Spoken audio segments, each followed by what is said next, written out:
Salve turma! Sejam bem-vindos a mais um vídeo aqui do Chave Coding. Eu sou o professor Samuca e nós continuaremos então a nossa série de videoaulas do curso Dominando Estruturas de Dados 1. Já deixa seu like, se inscreva no canal, compartilhe esse vídeo com a tua galera e ative os sininhos para receber as notificações, porque eu não sei quando eu estou lançando novos vídeos desse curso, tá bom? Então ative o sininho para avisar vocês.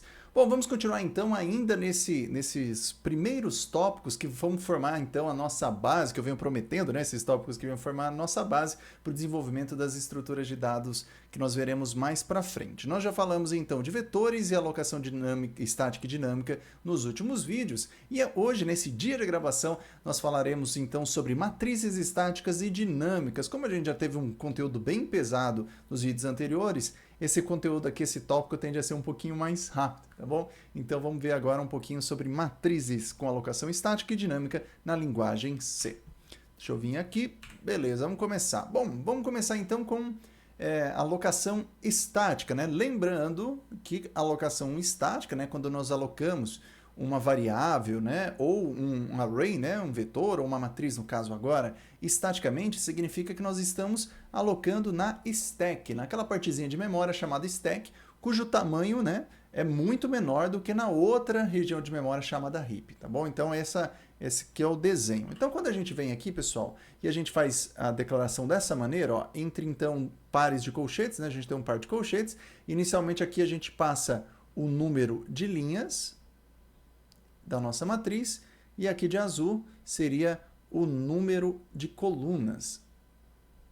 É assim que a gente faz. Então aqui nós estamos alocando uma matriz com duas linhas, que é exatamente o que está fazendo aqui, ó, indexada de 0 a 1, e nós temos aqui três colunas indexadas de 0 até 2, né? 0, 1 e 2. É isso que a gente tem no desenho, né? Quando nós fazemos essa alocação aqui. E agora um detalhe muito interessante. Como que será que fica a memória RAM quando a gente faz isso? O que acontece? Como nós estamos declarando estaticamente, essa matriz então ela será alocada na memória stack, e todos esses elementos, nesse caso aqui, 2 vezes 3 elementos, né, 6 elementos aqui da nossa matriz, eles serão alocados na stack de forma sequencial na memória, tá bom? É isso que vai acontecer. Então vamos supor aqui que nós temos o primeiro endereço base disponível na stack, que é o S000, então o elemento da linha 0, coluna 0, ele é alocado aqui, ó, ele é o primeiro elemento alocado. Aí você percorrendo então para cada linha, para cada coluna, ou seja, começando na primeira linha, indo assim, ó,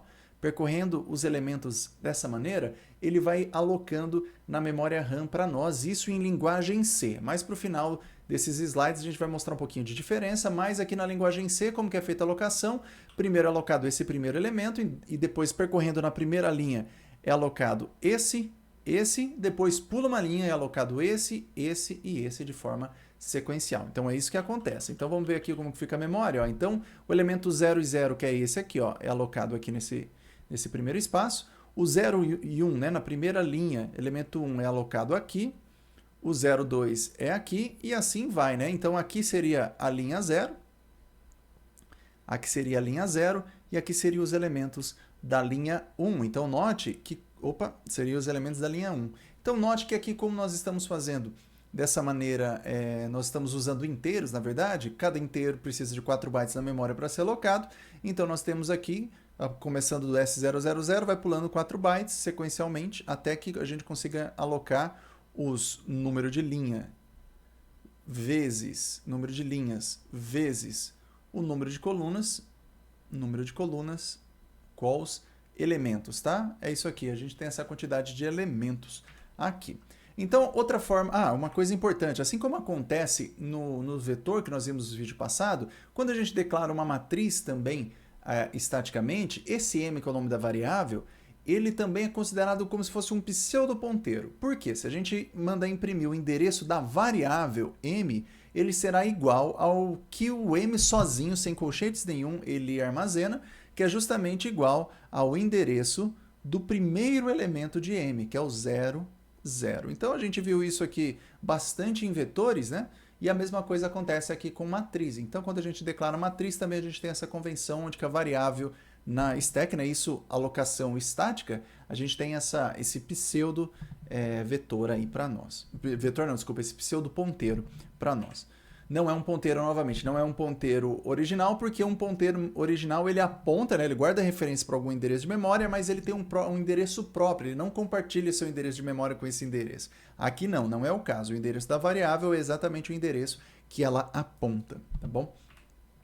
Na alocação estática, a gente consegue, em tempo de compilação, já fazer algumas atribuições de elementos. Enquanto no vetor, se a gente tinha, por exemplo, um vetor V, por exemplo, de 4 elementos, a gente poderia fazer a alocação dessa maneira, abre chaves e coloca 4 elementos separados por vírgula, poderia ser algo assim.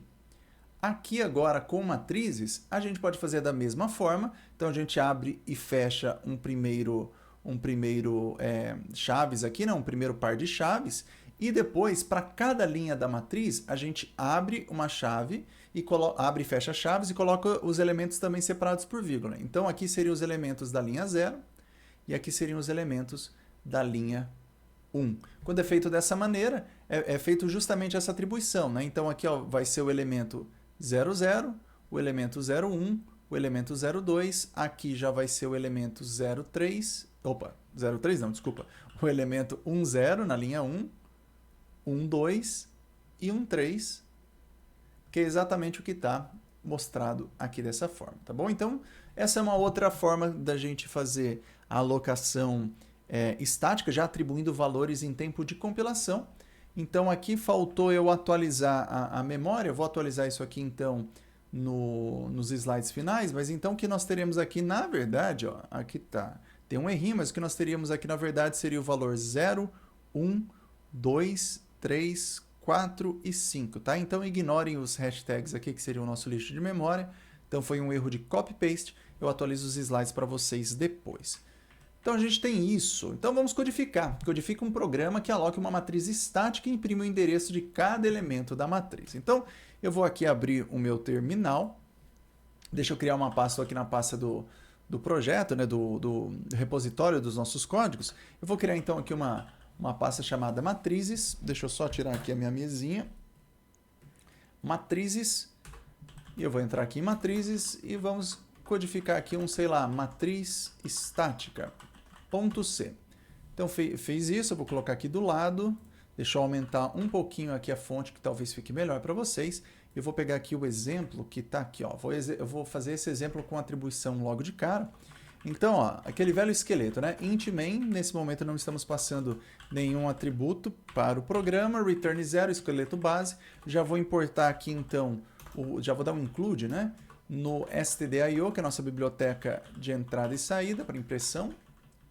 Vou vir aqui e declarar um int m com 2 linhas, 3 colunas, que vai ser igual dessa maneira aqui. Então, a primeira linha, então abre e fecha os chaves para fazer essa atribuição logo de cara. Aí eu venho aqui, ó, primeira linha. Então, a primeira linha vai ser o elemento, por exemplo, 0, 1 e 2. E a segunda linha, a linha de índice 1, vai ser o elemento, então, 3, está na sequência, né? 4 e 5. Se você quiser deixar mais bonitinho, para você ficar... para você saber exatamente qual é a linha, né? Se você quiser deixar de um jeito, você pode pular uma linha aqui, que isso aqui também dá certo, ó. Se você fizer dessa maneira também aqui, não é para ter um erro de compilação, é para dar certo. Tá? Então é mais a gosto, tá? Para vocês fazerem. Eu prefiro fazer tudo numa linha só, porque assim deixa mais compacto o meu código, né? Mas vocês podem escolher o jeito que vocês quiserem fazer aí, tá bom? Então a primeira coisa que eu vou fazer aqui é o seguinte. Então vamos dar um for aqui, vamos percorrer as linhas, então de igual a 0 e menor. Se a gente quiser fazer algo melhor, poderia fazer o seguinte, ó, vou até usar o nome em inglês aqui, ó, any rows, né? O número de linhas, vamos colocar que é igual a 2, e o número de colunas, any columns, é igual a 3. Vamos fazer isso aqui só para ficar fácil, a gente reaproveitar o nome da variável. Então aqui a gente está declarando que nós temos 2 linhas, né? Any rows, e nós temos 3 linhas, que é o any calls, é isso que a gente tem aqui. Então ao invés de eu percorrer do 0 até o 2, né, até o 1, né, que seria menor que 2, eu coloco aqui que tem que ser menor que rows, assim fica mais fácil, fica mais legível na hora de tentar entender esse código. Aí eu vou dar um i++ aqui, abro e fecho chaves, depois eu vou vir aqui, ó, dupliquei a linha, vou usar J agora, que é a nomenclatura padrão, são as variáveis padrão que a gente usa para percorrer matriz, né? E para linha, J para coluna. Só que agora eu vou de 0 até o ncalls menos 1, né? Tem que ser menor que ncalls. Eu somo J++, faltou fechar umas chaves aqui. Então, aqui percorrendo a matriz, dois fors, um for dentro do outro. Então, para cada linha, eu vou percorrer cada elemento da coluna. Então, o que vai acontecer aqui? Deixa eu pegar aqui meu tabletzinho de novo. Então, o que vai acontecer é que linha 0, quando vier na linha 0, que é justamente aqui, nós vamos percorrer aqui todos os elementos das colunas. Vai para o próxima iteração. Então, a gente tem o primeiro for, que é de linhas, e o segundo for aqui dentro, que é de colunas. É isso que está acontecendo. Então, a gente tem isso. Então, primeira linha foi, segunda linha vai percorrer as colunas de novo, que é isso aqui. É isso. Um for bem tranquilo, tenho certeza que você já fez isso antes, tá? Então, o que nós vamos fazer aqui agora é o seguinte. Deixa eu antes aqui imprimir para vocês o endereço da nossa variável m, que é nossa matriz estática, que é o nosso pseudo ponteiro. Então, eu vou colocar aqui o endereço de memória. Então, para imprimir o endereço de memória, eu tenho que usar a flag %p. Vamos colocar aqui o endereço de memória disso aqui. Aí depois eu quero mostrar também qual que é o endereço que esse pseudo ponteiro está apontando. Barra, vou pular duas linhas. Opa, vou pular duas linhas e vou colocar aqui o m para a gente dar uma olhada. E agora, para cada elemento, então eu quero fazer o seguinte, ó. Deixa eu diminuir um pouquinho o zoom aqui. Então eu quero fazer o seguinte, ó. Eu quero imprimir justamente o i e o j, o endereço do ij e o valor do ij. Então eu quero fazer isso. Quero imprimir aqui o endereço do ij, que vai ser o endereço, certo? Então, %p, e o valor do ij, que é um inteiro, né? O valor da célula, que é um inteiro do elemento, que vai ser um %d inteiro. Mas, aí, agora eu vou fazer o seguinte, né? Eu quero imprimir bonitinho o valor de cada i e cada j, né? Então, ao invés de usar o i como string, eu quero colocar o valor que o i de fato tem. Então, eu venho aqui e coloco um %d. Então, o primeiro elemento que eu estou colocando %d está sendo o i. Vou colocar o i aqui. Aí, depois eu vou substituir esse j como %d também. Eu vou imprimir o valor de j aqui nesse lugar. E agora sim, ó, eu quero imprimir o endereço do ij. Então, aqui eu venho colocar, ó, vou até pular uma linha para ficar claro para vocês o que a gente está fazendo aqui. Então, agora sim, ó, eu quero imprimir o endereço do ij. Então, essas três primeiras flags, né, de substituição a gente fez. Vamos fazer a mesma coisa para cá. Ó. Aqui, então, vai ser um %d de novo, onde eu vou colocar o valor de i, vou substituir o valor de i. Aqui vai ser o valor de j, então %d de novo, é o inteiro. E agora eu quero imprimir o valor, né, do elemento, então eu quero fazer isso. Sem nenhuma novidade, a gente está fazendo dessa forma aqui para ficar bonitinho para vocês. Então, eu vou pular para cada linha, eu vou dar um put sem nada para ele pular uma linha para nós, só para a gente ver cada conjunto, né, de valores pelas linhas, né, agrupados pela linha separadamente. Feito isso, eu vou vir aqui então na nossa... Então, eu vou abrir aqui, ó, vou vir aqui na nosso terminal e vou falar, olha, GCC, que é o nosso compilador, compila para mim o código matriz estática, underline estática.c e gera para mim o programa matriz, underline estática, sem nada. Fiz isso e deu uma série de problemas aqui, ó. Vamos ver o que está acontecendo. O que está acontecendo aqui, pessoal, o que eu suspeito que está acontecendo aqui é o seguinte... ele está falando que não está podendo fazer essa inicialização dessa forma. Muito provavelmente é porque eu estou usando variáveis aqui. Enquanto não começar o programa, né, eu não vou conseguir fazer isso aqui, né? Essa variável, nessa linha, ela não está reconhecendo o compilador.